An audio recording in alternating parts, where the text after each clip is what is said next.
na abertura do Carnaval de 1999, na Marquês de Sapucaí, a partir das 8 da noite. Eu chamo de ritmista de bobo da corte. Sabe o que o ritmista é bobo da corte? Porque o ritmista tem que gostar muito daquilo que ele faz. Então ele vai pra avenida sem ganhar nada, estoura a mão, ele bate pro povo. Ele não brinca carnaval, ele só arruma calo e cansaço.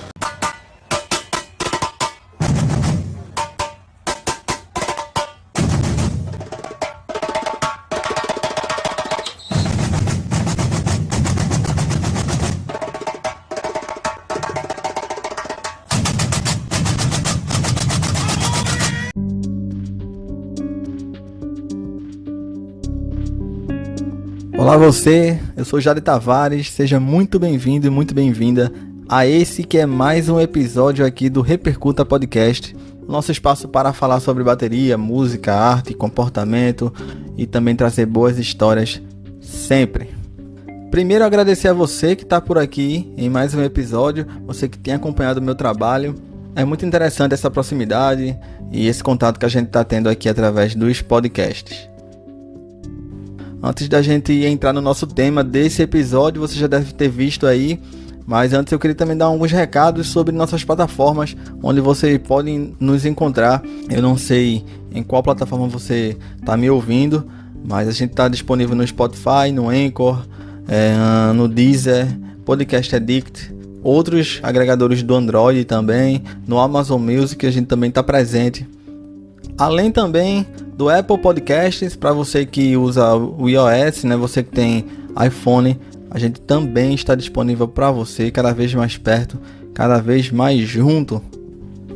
E olha, pensando num tema, num episódio legal para trazer aqui, nessa temática do carnaval, primeiro eu perguntar a vocês como é que foi esse carnaval sem carnaval para vocês.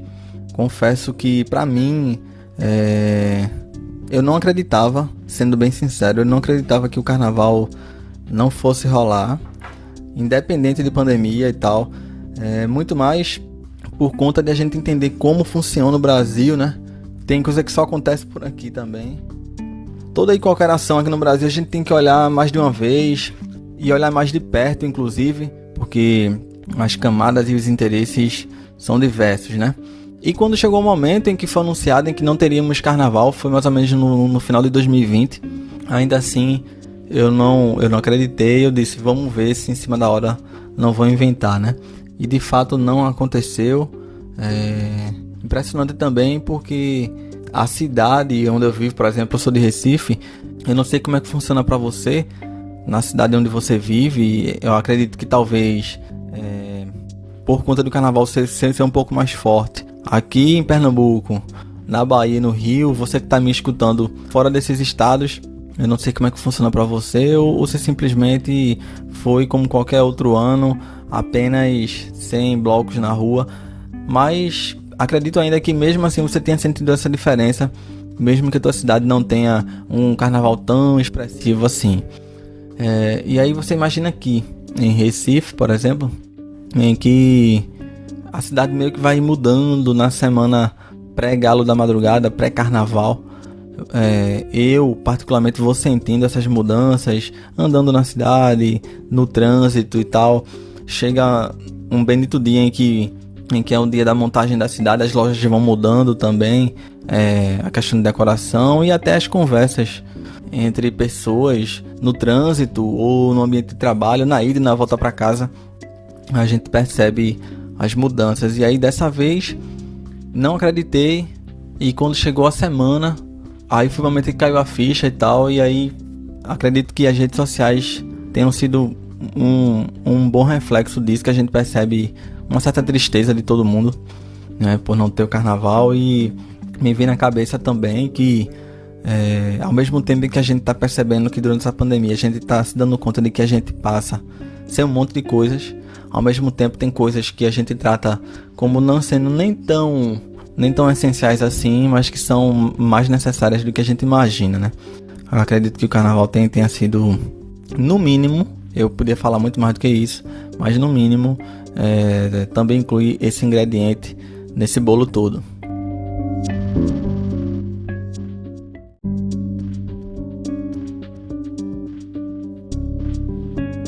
E foi nesse sentido que eu pensei, o que é que eu vou trazer aqui pro Repercuta dessa vez, né, para tratar de carnaval. E aí me veio na cabeça também trazer, por exemplo, episódios temáticos sobre os ritmos, né.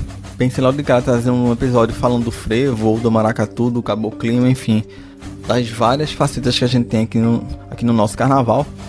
Mas aí também me veio na cabeça que esses ritmos, eles, obviamente, apesar de serem muito mais expressivos no carnaval, eles têm apoteose durante o período de momo. São gêneros e ritmos que merecem atenção todo o tempo, né? Então, sim, vou trazer para cá ainda episódios focados em cada ritmo. Quero muito fazer um episódio falando do maracatu, falando das nuances, do frevo e tal. Então, deixei um pouco mais para frente para produzir esses episódios. Outro pensamento que eu tive também, que me veio na cabeça muito claramente, vendo as ruas vazias e tudo, e enfim, a ausência de movimento nas ruas, né? Me veio na cabeça uma das primeiras coisas é que o carnaval é feito por pessoas, né? Sem elas, os espaços estão aí, as ruas estão aí, mas os lugares não estão lá, exatamente porque esses lugares são feitos, são proporcionados, são criados, são viabilizados, enfim, a palavra que você quiser usar, por pessoas. E aí é por conta disso que eu escolhi esse tema para o nosso episódio 14, que é o documentário Jorjão, produzido em 2004. Esse curta-metragem que está disponível no YouTube foca na trajetória do mestre de bateria Jorjão. Ele que é um dos ícones do samba e que passou por algumas escolas de samba no Rio de Janeiro. Então esse documentário foca afetivamente na vida e também, por assim dizer, na obra do Jorjão. E é por isso que eu te convido a ficar por aqui e conferir mais uma história aqui no Repercuta. Vamos juntos!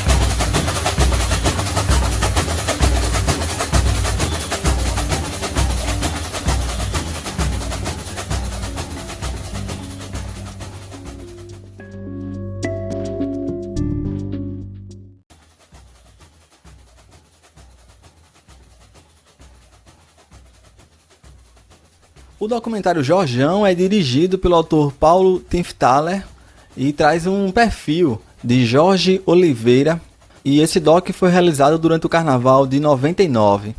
E nesse ano Jorjão voltava para a escola onde ele surgiu, onde ele teve os primeiros passos e com a verdadeira arte de ser mestre de uma bateria de escola de samba. Vale lembrar que o Jorjão passou pelas escolas Mocidade Independente de Padre Miguel, Viradouro e também na Santa Cruz. Jorjão estava retornando na Viradouro, que foi onde ele criou a famosa paradinha funk, que a gente vai tratar mais na frente. Eu lembro bem também desse período, eu ainda era criança, mas lembro da repercussão na mídia, e a gente fala um pouco mais sobre isso. Essa paradinha foi inserida no desfile da Viradouro de 97. Uma das primeiras coisas que me veio na cabeça é uma coisa meio óbvia, mas eu fiquei pensando, assim, tanto no Rio de Janeiro como em São Paulo também, sabe? Eu fiquei pensando de onde vem tanta gente para tocar e assim, para fazer parte de uma escola, porque são tantas escolas lá desfilando e a gente vê na TV, né? Eu lembro, eu criança eu via mais, sabe? Um pouco mais velho eu não queria, assim, não dava muito ouvido, queria sair pra rua e tal, enfim. E não tava muito ligado também, aí tipo, ainda não tocava. Mas eu fiquei pensando como cada escola consegue preencher um sambódromo daquele, né? E além disso, não só preencher, mas com toda a dedicação e de todo o profissionalismo de cada escola. E aí eu fiquei pensando, né? Poxa, de onde vem tanta gente para tocar? É a prova da força do carnaval e do período de momo como um todo. O documentário está disponível, como eu já falei, no YouTube e tem aproximadamente 20 minutos. E foi nesse ano que a escola apresentou um desfile muito especial, ali no finalzinho do milênio, inclusive homenageando Vila Lobos. O enredo daquele ano foi Vila Lobos e a apoteose brasileira. Esse doc também aborda um pouco dos bastidores do desfile, né? Através dos depoimentos do Jorjão, e também mostra algumas imagens da própria apresentação da escola. E é agora que eu detalho um pouco mais cada trecho desse documentário e fazendo minhas considerações pessoais também com relação a essa obra.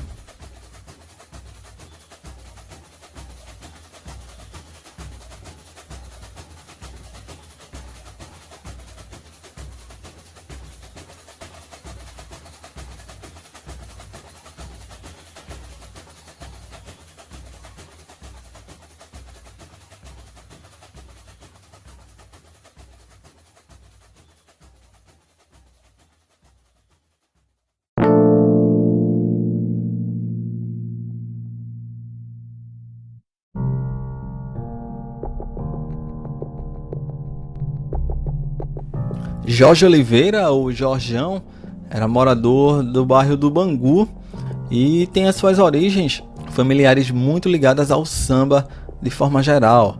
Isso porque a mãe dele foi primeiro destaque da escola da Mocidade de Padre Miguel e o pai dele também foi o primeiro presidente da escola.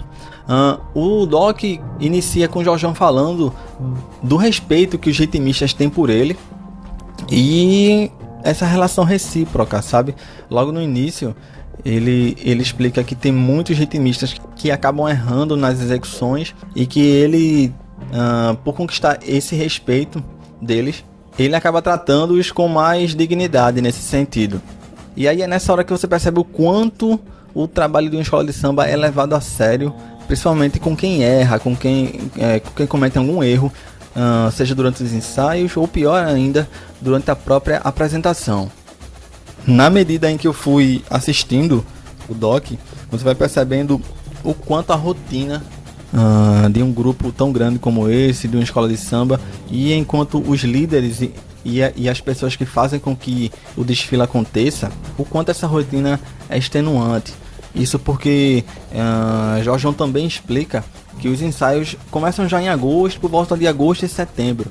E a rotina de ensaios, que conta com toda essa relação dos músicos, é tão grande e tão puxada que ele explica que os ritmistas acabam internalizando as próprias execuções. E isso me passa na cabeça também o quanto isso acontece em graus diferentes e num contexto diferente. Quando a gente também está em algum projeto musical em que a gente está tão envolvido com aquilo e dá aquela impressão que até se você fechar os olhos você vai conseguir tocar todas as músicas de forma tranquila, sabe? Acredito que você, ouvinte que toca e que tem banda e que já chegou a esse ponto de se integrar tanto com as obras da tua banda e você toca tranquilamente assim. Eu tenho sentido algumas coisas nesse sentido com os meus projetos, em alguns momentos em que apenas vai, né? Enfim, as pernas e os braços apenas obedecem e você consegue até inserir outras coisas. Parece que nem é você que está tocando, parece que você tá vigiando você mesmo ali de cima.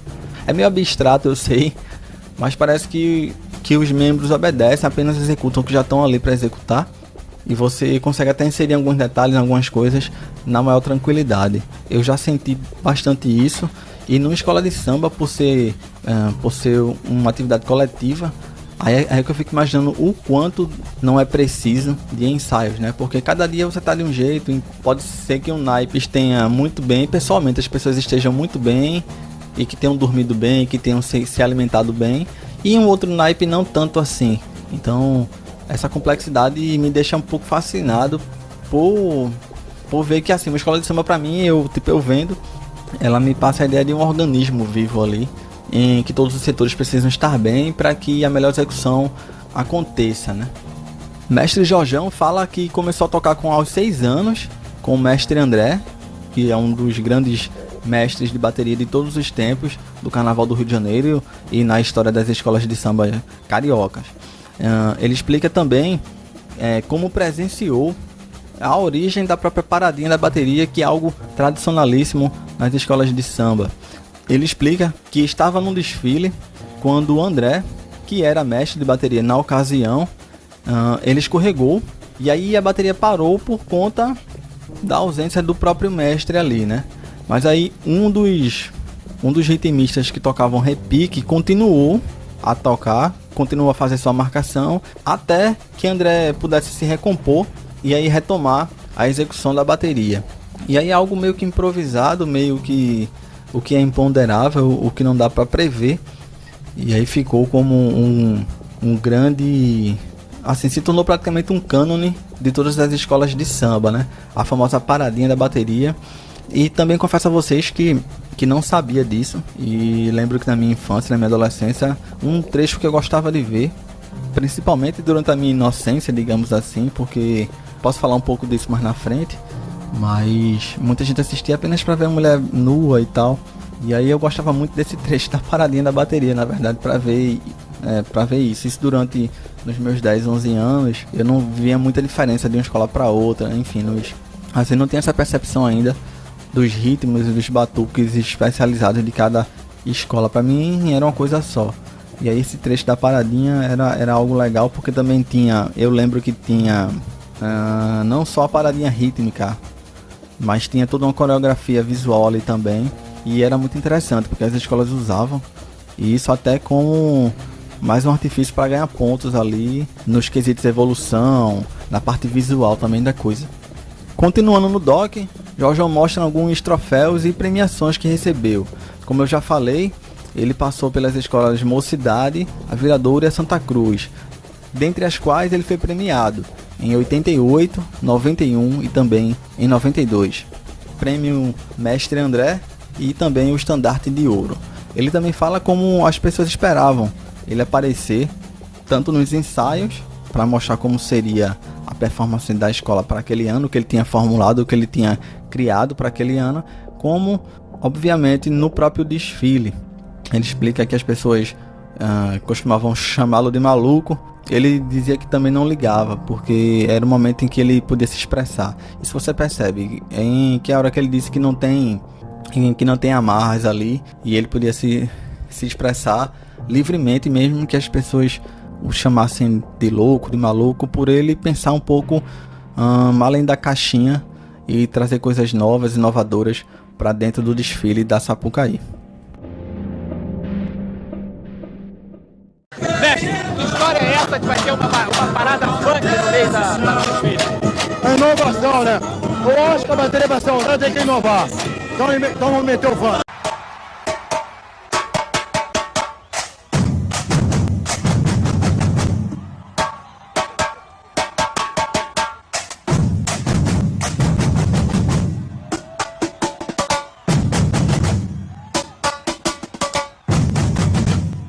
E aí o que eu percebi, já que o documentário mostra Jorjão no próprio desfile, eu senti vendo o documentário, não só pela altura dele, que era um cara alto, grandão, você percebe ele durante a entrada, ali no momento em que a escola tá para entrar e para começar o desfile, você percebe uma certa imponência dele, não só por conta do figurino e da altura dele, mas você vê que todo mundo olha para ele ali, ele tá entre as alas, assim, ele andando entre as fileiras dos ritmistas, e você percebe todo mundo olhando pra ele meio que seguro da coisa, e certa imponência nele também, sabe? Dele ter noção do que tá fazendo, dele ter noção do que esperam dele, inclusive, e ter noção do que ele representa, não só pra escola, mas para o contexto do carnaval como um todo. Ele tem essa noção, você percebe o jeito dele, muito seguro e tipo entendido do que tá fazendo. E aí a gente passa para falar um pouco sobre como ele inseriu essa coisa da paradinha funk na Viradouro. Isso aconteceu em 1997, ali naquele período da ascensão do funk. Lembro bem também desse período, eu era criança, eu lembro daquele dos bondes do Tigrão, aquela coisa toda. Também esse som, enfim, varreu o país como um todo, né? Tava na mídia, tava todo domingo, tava nos programas televisivos. E aí também havia muito caráter um pouco violento, enfim, das realizações dos baile funks, né? Aqui onde vivo, aqui em Recife também tinha, enfim, a gente tinha um baile funk da gente aqui também, eu lembro, nos finais de semana, minha adolescência, enfim, muitos colegas, inclusive, tinham 2 turnos no final de semana. A gente, digamos que a gente se encontrava no final de semana para jogar bola ou para estar junto aqui nas ruas próximas do bairro, e tinha aquela hora de ir para casa, e aí grande parte ia para casa e outra parte ia direto para o baile funk, ou ia para casa e depois ia pro funk, que é que a gente só chamava de funk mesmo. Ele foi pro funk e tal. E aí lembro até de alguns colegas, enfim, alguns que não estão mais entre nós, alguns que estão, mas que estão em outro contexto já, e cresceram, enfim, constituíram família. Mas eu lembro de muitos meninos que a gente brincava junto, depois iam para uns funks. No domingo de manhã a gente ficava sabendo o que tinha acontecido ou que não tinha, né? E acredito que no Rio não tenha sido diferente, né? A gente acompanha na mídia, a gente viu como é que era. Mas esse ritmo do funk, ele também acabou por ser marginalizado como um todo. E em nenhum momento foi visto valor naquilo, valor cultural em si, né? Apesar da própria mídia, e aí é um ponto que fica para uma próxima discussão nossa, para um outro episódio, o que é interessante é que a mídia, e aí eu digo os programas televisivos, todo o lobby em cima, ela vai lá e ela retira o que é pertinente a ela, né? o que vai fazer vender e o que vai fazer dar audiência. A gente tá em 2021 e já faz alguns anos que eu escuto a coisa da periferia ser vista na grande mídia e ocupar espaços, né? E aí uma das coisas que eu também percebo é o quanto esses espaços ocupados e essa mídia, ela acaba também por extrair e por explorar, tecnicamente falando, o que é conveniente a ela. Então ela acaba tirando ali, e foi o que aconteceu, na minha opinião, ali, vendo 20 anos depois, ali no começo dos anos 2000, né? Com o funk, porque ao mesmo tempo em que esses programas televisivos, as grandes emissoras, elas levavam esses artistas para lá, para dar audiência, para gerar business, no fim das contas, a coisa do valor cultural ela foi meio que deixando de lado, e também havia essa marginalização, né? Então, vendo de longe e vendo de fora, o que me parece também é que serviam as duas coisas. O funk servia tanto a mídia massiva comercial para dar audiência, quanto também aos programas policiais, né? E aí, essa atitude do Jorjão de inserir o funk, hoje que seria algo que talvez passasse despercebido, que fosse até meio que incentivado. Em 97 isso era praticamente você querer banalizar o samba, a história do samba e tal. E aí ele conseguir essa paradinha funk, né? Em que há um trecho na bateria da Viradouro, em que na paradinha da bateria eles interrompem a marcação do samba e do samba enredo da escola do ano, que são as levadas que a gente já está acostumado, e aí inserem um trecho de funk, né? O próprio Jorjão fala no documentário que ninguém concordou com isso, e é muito interessante o que ele diz. Ele fala que é tudo Brasil, se é samba ou se é funk, é tudo Brasil. 21 anos depois, acho que mais de 20 anos, né? É algo bastante transgressor nesse sentido, de você inserir e de você mostrar assim, olha, a periferia também tá aqui, e não é todo mundo que tá aqui que é quem serve aos programas policiais lá. Então, assim, o buraco é muito mais embaixo, sabe? Isso é muito interessante de ver, sem demagogia nenhuma, isso falando até de alguém que naquela época eu não ouvia muito. Aos 10, 11 anos eu não era muito interessado em música, pra falar a verdade, era muito interessado em futebol e tal, e lembro bem desse período como era.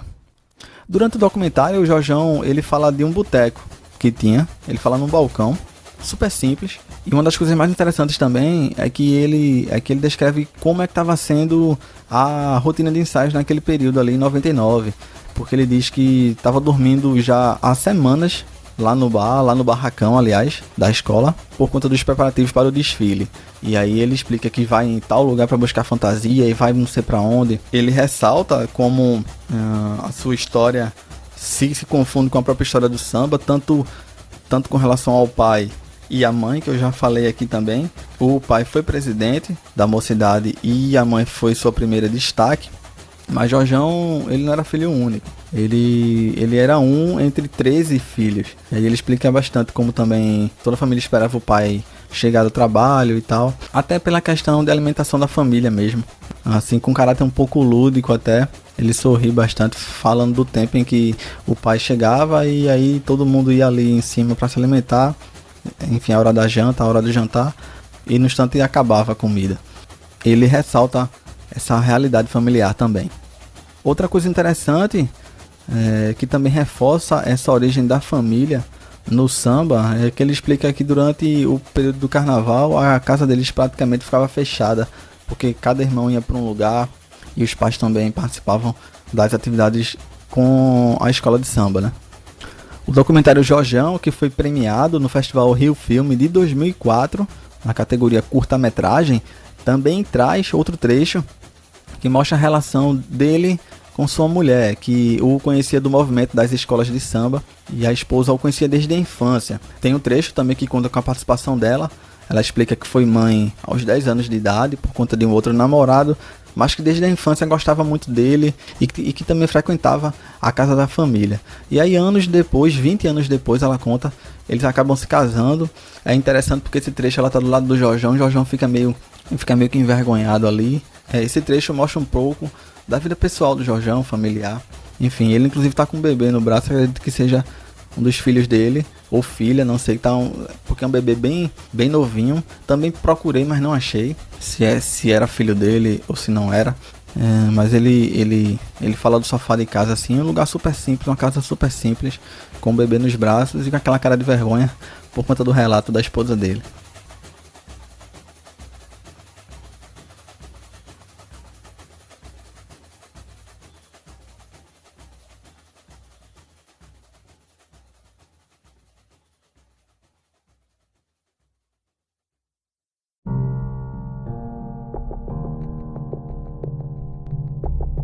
E aí vem um dos trechos que particularmente mais me interessou, apesar de todo ele ser bastante fluido, apesar de curto, ele conta muita coisa, sabe? Eu acho que um dos méritos desse documentário, eu não sei se foi produzido de forma independente, mas ele diz muito com pouco tempo, sabe? Ele é muito coeso e ele é muito forte nesse sentido, sabe? Ele vai direto ao ponto, ele não rodeia muito. E é esse trecho que eu tô falando, quando já em 99, isso a gente tem que lembrar que a gente tá falando de 1999, Jorjão critica duramente a abertura do carnaval, né, carioca, ao eixo mais comercial, seja com os valores para fazer fantasias, né, e desfilar, ou seja para o público que paga caro para assistir na Sapucaí. E aí nessa esteira, a gente também lembra das rainhas de bateria que muitas vezes não tem nenhuma ligação com a escola e nem com a comunidade, né?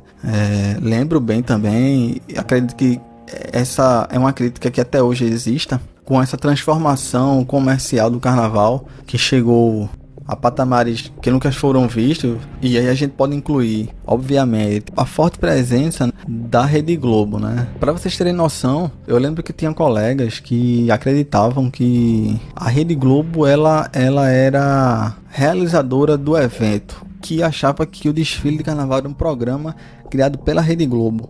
Era como praticamente você acreditar, como eu era criança, por exemplo, eu cheguei a acreditar, enfim, durante um bom tempo, que o Papai Noel ele era um produto da Coca-Cola, dado a proximidade, dada a integração dos dois produtos, digamos assim, sabe? E aí, quando eu falo isso, é o tanto quanto a emissora ela tomou conta, e na mesma medida que ela levou lá pra cima, ela também inseriu ali as práticas comerciais dela.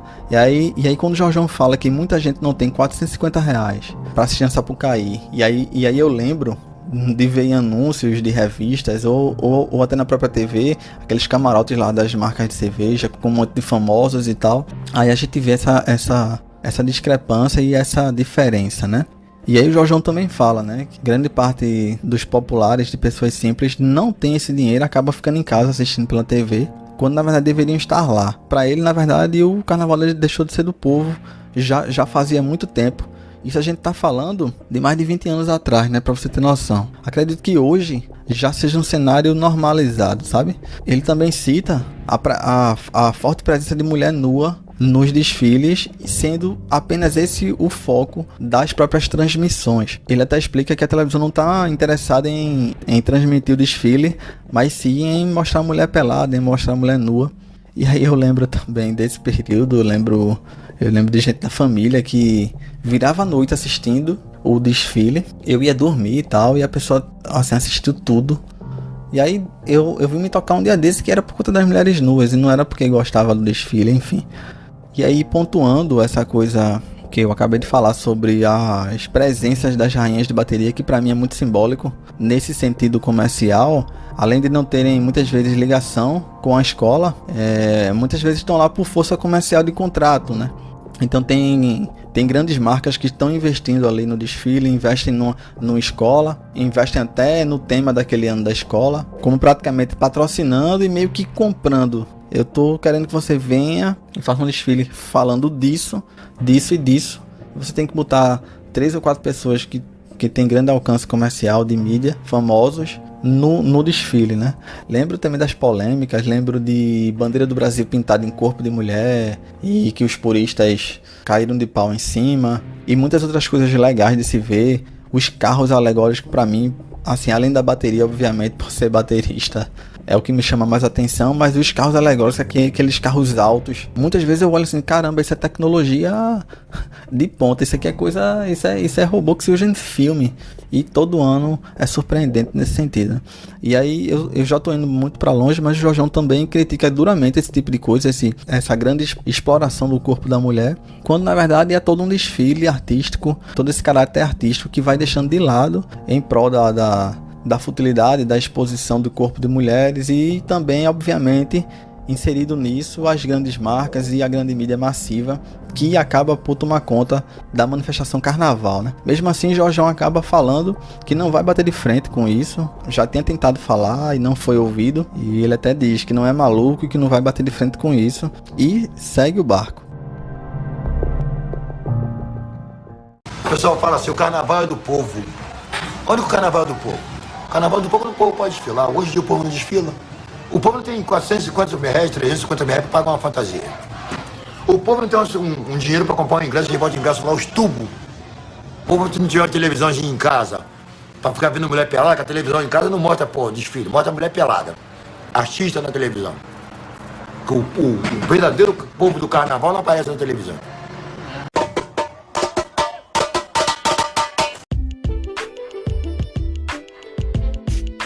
E claro que se a gente olhar um pouco mais de perto, dá para perceber que muita coisa também pode ser produzida, né?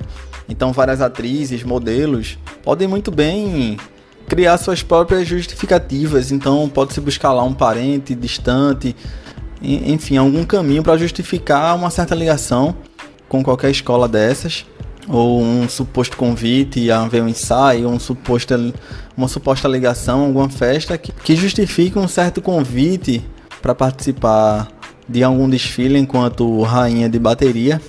E é claro, sempre em comum acordo com as grandes marcas que investem pesado no carnaval. A gente pode trazer também o exemplo da própria Rede Globo. As escolas e a própria emissora estão ali no estado do Rio, então tá tudo ali muito próximo. Não é muito difícil se criar essas justificativas que eu já falei para que qualquer atriz ou qualquer modelo dessa possa participar, mesmo sem ter tanta ligação com as escolas em questão. Não podemos também ignorar o fato de que participar de eventos como esse também meio que virou um item em que toda atriz, modelo, e não toda, mas em que algumas atrizes, algumas camadas da classe artística, participar de eventos como esse meio que se transformou até no item para se colocar no currículo artístico, né? E aí, resumindo a coisa, para mim, grandes marcas usam corpos, usam atrizes, modelos, quem quer que seja, e esses corpos também se utilizam das escolas, né? Do que é coletivo, e também as próprias marcas se utilizam das escolas também, tudo com aporte massivo de mídia de uma das maiores emissoras do mundo, né? Trazendo para o meu estado, isso é feito em um outro contexto, através dos camarotes que a gente vê, cheio de famosos e globais, que amam o carnaval recifense e que estão ali trabalhando, na verdade, a gente sabe, nos camarotes existentes no desfile do Galo da Madrugada. Óbvio que eu não estou generalizando nem nada, existem sim vários artistas que têm ligação de fato com as comunidades e de raiz, mas a gente sabe que tudo tem dois lados, tudo também pode ser produzido, como eu já falei, e a gente também não pode ignorar essa possibilidade.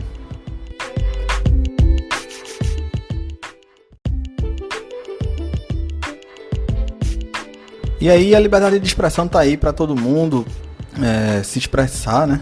Sendo redundante, mas você pode até me perguntar assim, Jade, mas qual é o problema nisso? Sabe? O carnaval, ele tem que estar... Ele não pode evoluir, não, ele não pode se modificar, ele não pode ser mais rentável, inclusive.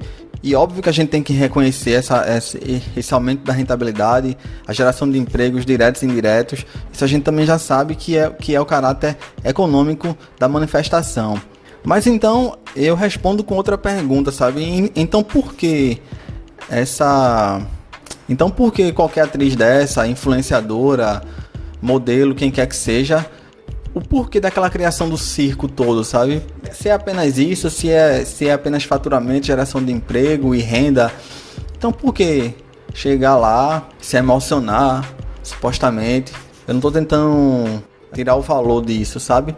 Mas por que sentar no anúncio em que tal mulher, por exemplo, seja anunciada como rainha de bateria? Então por que gerar esse cenário de algo, de um apego afetivo, sabe? E de uma relação afetiva se tudo são números? espero que você esteja entendendo o que eu estou querendo dizer. O cenário, o que é vendido, não é simplesmente essa coisa fria dos números e dos dividendos, e sim algo que é relacionado a pertencimento e de valorização de ancestralidade e dos antepassados e de quem veio antes também. Então, acredito que seja algo também a se pensar entre o discurso e o comportamento, o que é vendido e o que de fato aquilo representa para quem está envolvido, para quem investe na festa e para quem se utiliza dela, inclusive, para ganhos para o currículo pessoal, muitas vezes. Só estou puxando essa discussão para que a gente possa pensar nos dois lados, nos dois cenários possíveis, ou até um terceiro, um quarto cenário que eu não tenho identificado aqui, e que tu fica livre para continuar esse debate, me mandando alguma mensagem pelo direct do Instagram, ou então como mensagem de voz também, através do Anchor. Eu vou ter um maior prazer em continuar esse debate contigo, e vou trazer aqui o teu questionamento, a tua pergunta e o teu discurso que possa ser contraditório ao meu, inclusive, para me fazer pensar um pouco mais com relação a isso. Será um prazer.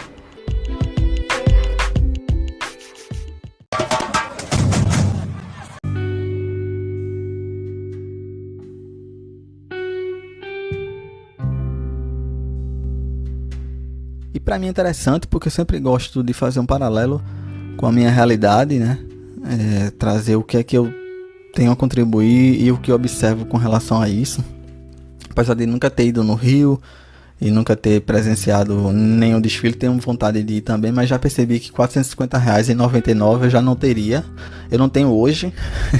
E com a inflação deve estar bem mais caro, acredito eu. Mas fazendo um paralelo aqui com Recife, o que eu sinto nessa coisa da apropriação também, e aí por parte do poder público, que por um lado oportuniza, ela proporciona que grupos tradicionais possam se apresentar, viabilizam, mas por outro lado acabam às vezes descaracterizando algumas coisas e tomando para si manifestações que são populares e que são do povo, como algo praticamente seu, né? Enquanto posse mesmo. Como alguns exemplos eu posso lembrar, até um fato que foi polêmico durante alguns anos aqui em Recife, foi a questão, por exemplo, das apresentações dos grupos de maracatu. A manifestação ela é dada em seu âmbito religioso, em quem vive aquilo de fato. São apresentações feitas no chão, nos terreiros. E o que a gente já virou costume aqui em Recife é levar grupos desses para cima de um palco. Principalmente eu via isso nas aberturas do carnaval aqui, que eram sempre realizadas por Naná Vasconcelos, ele quem comandava a abertura do carnaval, mesmo com a alcunha do Naná, com toda, enfim, e que dispensa apresentações Naná Vasconcelos, mas haviam muitas críticas nesse sentido, por supostamente descaracterizar visualmente primeiro, para falar do início, do que eu vi, do que eu ouvi, por descaracterizar visualmente, pelo menos, a manifestação do maracatu, né? Isso também pode se aplicar em certa medida para outros grupos, como grupos de frevo, os blocos nostálgicos, os blocos líricos, que é lindo também de ver. Se você não veio para Recife, se você nunca teve a oportunidade de ver, procura, assiste, que é muito bonito, muito autêntico, muito de verdade, sabe? E além, é claro, também nessa coisa de comercializar tudo e transformar tudo em produto. Nessa esteira eu também lembro das próprias escolas de samba que temos aqui no Recife. Tem uma avenida tradicional do centro, onde há o desfile das escolas de samba daqui. Claro que num patamar bem menor do que a do Rio e as de São Paulo também. Mas posso até dividir com vocês uma ocasião, uma experiência que tive. Em um desses últimos carnavais, tava eu e meu amigo, a gente resolveu ir embora. A gente tava lá no Recife Antigo. E a gente resolveu ir embora. E aí, no meio do caminho, a gente passou por essa avenida do centro que eu tô falando, onde acontecem os desfiles das escolas de samba, que são existentes aqui dos bairros do Recife. E também nessa mesma avenida é onde passam os desfiles dos maracatus, né? Maracatus com mais de 100 anos, enfim. E por isso, mais um motivo para fazer um episódio dedicado exclusivamente ao maracatu, por exemplo. porque são vários enfoques. A gente pode focar na parte rítmica mesmo, musical, mas tem a parte religiosa e tem a parte até comercial mesmo. São várias camadas dada essa manifestação e essa cultura, especificamente do maracatu, e inclusive as nuances que a gente tem dentro do próprio ritmo, do próprio gênero, enfim. Mas voltando para essa experiência, a gente tava voltando para casa já, a gente achou que tinha ganho a noite já. E aí a noite foi ganha nessa experiência, porque por algum motivo a gente passou por um trecho onde havia dispersão das escolas de samba. O próprio desfile das escolas de samba tinha se encerrado, a gente parou lá para olhar um pouco os carros, como tudo é feito na raça, dignamente na raça, inclusive. Logo depois teríamos o desfile dos maracatus. E aí a gente vai ficar por lá olhando, né? Vamos assistir, né? E aí vinha de muito longe, a gente esperou bastante tempo até que passasse o grupo de maracatu. Eu posso estar errado, mas acredito que tenha sido o maracatu Porto Rico. E aí fica aquela tensão, o grupo vem vindo de longe. E aí o que é muito interessante é você ver o senso de pertencimento ali, porque você vai vendo famílias, gerações e gerações passando ali, desfilando para você, vós, mães, netas, sobrinhas, desde crianças até pessoas de idade já, senhoras e senhores, né? Gente, no momento a gente ficou esperando, a gente já sabe, a gente tá aqui, mas tá aqui no Nordeste, a gente tem noção do que paira aqui e do que representa o maracatu, mas quando a bateria do maracatu chega, cara, é uma força que... E você sente aquilo, sabe? Com muito respeito. E você sente também a conexão com o próprio público. Você vê que quem tá no público, quem tá assistindo, são pessoas que muitas vezes compartilham dos mesmos costumes e compartilham... E que são das mesmas comunidades onde as pessoas residem. Então você sente aquele senso de que pertence a algo, sabe? Que vai além do caráter comercial, esse tipo de coisa. E aí, para falar do ritmo em si, a força que aquilo tem. E aí você vê suor descendo, você vê que todos estão ali fazendo aquilo por se expressar e não porque tem uma marca ali para te financiar e tal, esse tipo de coisa. Enfim, não tem nada plástico naquilo. É de fato de fibra aquilo ali. E que você faz aquilo mesmo que você não ganhe nada financeiramente, inclusive. O que menos importa ali é o financeiro, no fim das contas. Agora, claro, tô falando isso tudo e aí talvez seja nisso que o poder público se aproveita, sabe? Mas isso é legítimo, a manifestação é legítima. Foi uma das experiências mais marcantes que eu tive nos carnavais que saí de casa. E eu nunca vou esquecer desse tipo de coisa. Nunca vou esquecer. E aí é esse paralelo que eu faço, talvez, com as escolas de samba do Rio. É dessa forma que eu conecto com o que o Jorjão falou nesse documentário.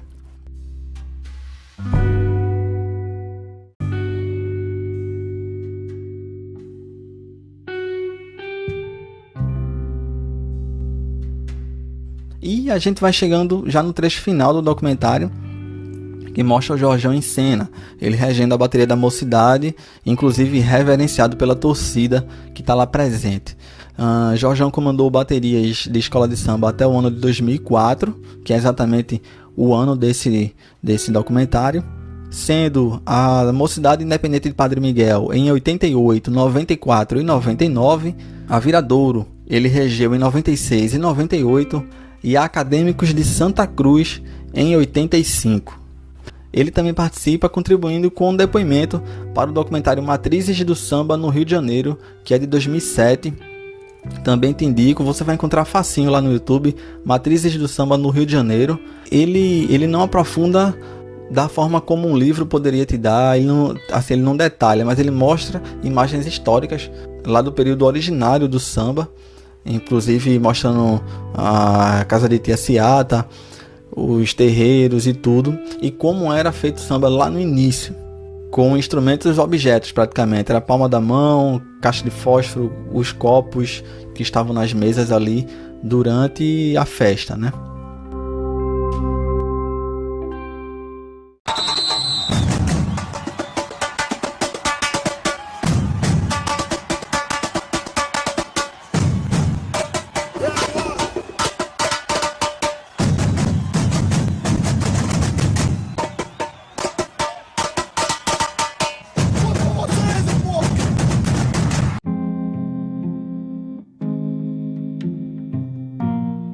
Um dos maiores mestres de bateria da história do carnaval, Jorge de Oliveira, faleceu num sábado 27 de janeiro de 2018, aos 66 anos. Ele vinha tentando se recuperar de um AVC e ficou internado mais ou menos 10 dias. Jorjão sofria com problemas de saúde.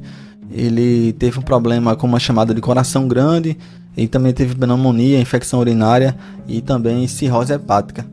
Essa foi a trajetória de um dos maiores nomes do samba carioca, um dos maiores nomes das escolas de samba como um todo, e que vale muito a pena você assistir esse documentário, aprofundar um pouco mais para entender, porque não é só um assunto que interessa a bateristas e a músicos, mas o impacto social e o que ele representa, o que eu falei lá no início do episódio, a figura dele, a presença dele, ele conseguir ter uma vida no samba dessa forma, com pertencimento principalmente, vindo de origem humilde e de bairros periféricos do Rio de Janeiro, negro, e conseguir, mesmo enfrentando certas resistências da própria comunidade e do próprio meio onde ele se relacionava e circulava, ele conseguir ultrapassar essas contradições, esses conflitos, e escrever seu nome definitivamente na história do samba, na história do carnaval como um todo, na história da música também. Fala pro intimista, vamos fazer, se errar, a responsabilidade é minha.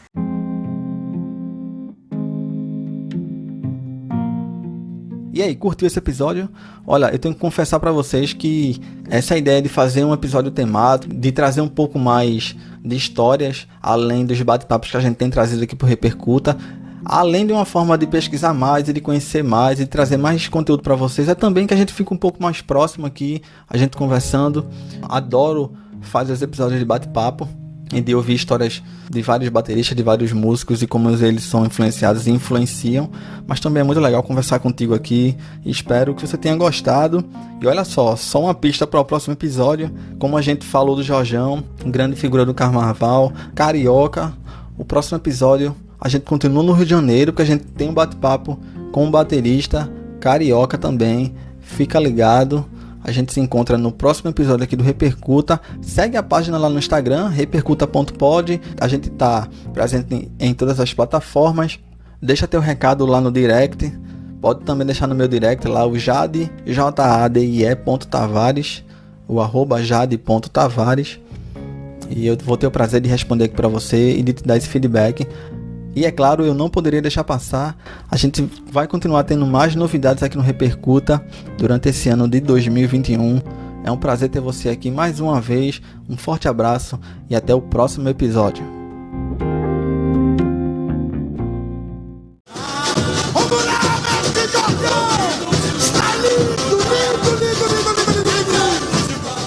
Lá vem a bateria da mocidade independente, não existe mais quente. Não existe mais quente, é o festival do povo, é a alegria da cidade. Salve a mocidade, salve a mocidade, salve a mocidade, salve a mocidade. O mestre André sempre dizia, ninguém segura essa bateria. Padre Miguel é a capital da escola de samba que bate melhor no carnaval.